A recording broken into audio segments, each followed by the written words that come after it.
नमस्कार, मैं हूं आपके साथ राखी लांबा और आप देख रहे हैं न्यूज एक्सप्रेस। तो दिल्ली विधानसभा चुनावों को लेकर सियासत तेज है। आरोप प्रत्यारोप लगाए जा रहे हैं। दिल्ली के पूर्व मुख्यमंत्री और आप संयोजक अरविंद केजरीवाल भी पूरी कोशिशों में जुटे हुए हैं और जीत की उम्मीद एक बार फिर से नजर आ रही है। तो वहीं चुनाव आयोग ने भी तारीखों का ऐलान कर दिया है। जी हां, बड़ी खबर सामने आ रही है। 5 फरवरी को दिल्ली में विधानसभा चुनाव होने हैं और 8 फरवरी को नतीजे आएंगे। आपको बता दें, एक ही चरण में दिल्ली में चुनाव होने हैं, जिसके लिए कांग्रेस, आम आदमी पार्टी और बीजेपी तीनों ही भरसक प्रयास कर रही है। इस बार आम आदमी पार्टी ने बदलाव भी किए हैं, कई सीटें भी बदली हैं और ऐसे में देखना होगा कि यह फैसला आम आदमी पार्टी का कितना सही साबित होता है। इसी के साथ साथ बीजेपी में भी कई ऐसे मुद्दे हैं जिन्हें लेकर बीजेपी की फजीहत हो रही है। जैसे हम बात कर रहे रमेश बिधूड़ी के बयान को लेकर यह कहा जा रहा है कि कहीं ना कहीं इस बयान के बाद बीजेपी को इसका नुकसान इन चुनावों में जरूर होगा।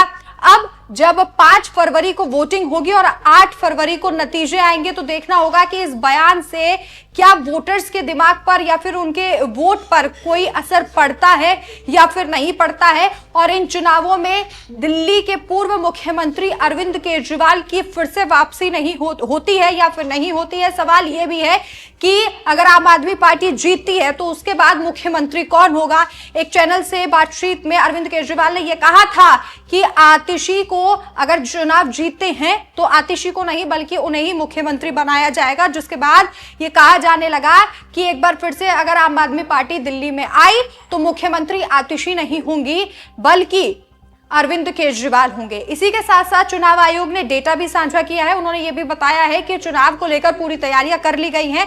वोटर्स को लेकर भी उन्होंने जानकारी दी है। आपको ग्राफिक्स के जरिए बताते हैं। दिल्ली विधानसभा चुनावों की तारीखों का ऐलान चुनाव आयुक्त राजीव कुमार ने किया। चुनाव आयुक्त ने कहा कि दिल्ली में 1.55 करोड़ वोटर हैं और इसी के साथ साथ आपको बता दें कि सामान्य सीट जो है वो 58 है, आरक्षित सीट 12 है।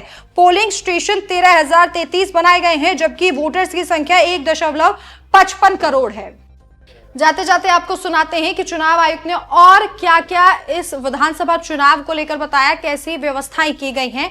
आपकी क्या राय है, इस बार दिल्ली पर किसका राज होगा? आप अपनी राय कमेंट करके जरूर बताएं। नमस्कार। So this is the schedule. We will start, it's a single phase election. Date of notification will be 10th of January, Friday. Last date of making nomination will be 17th of January. Scrutiny on 18th of January. Withdrawal 20th. These are the statutory periods of time which is given.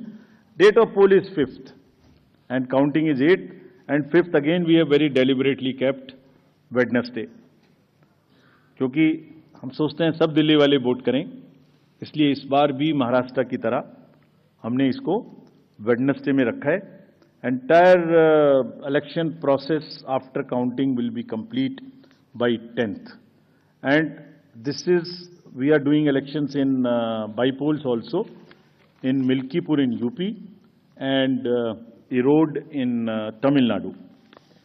Before you ask me why other by polls are not being done, let me answer it here. Save one question from you.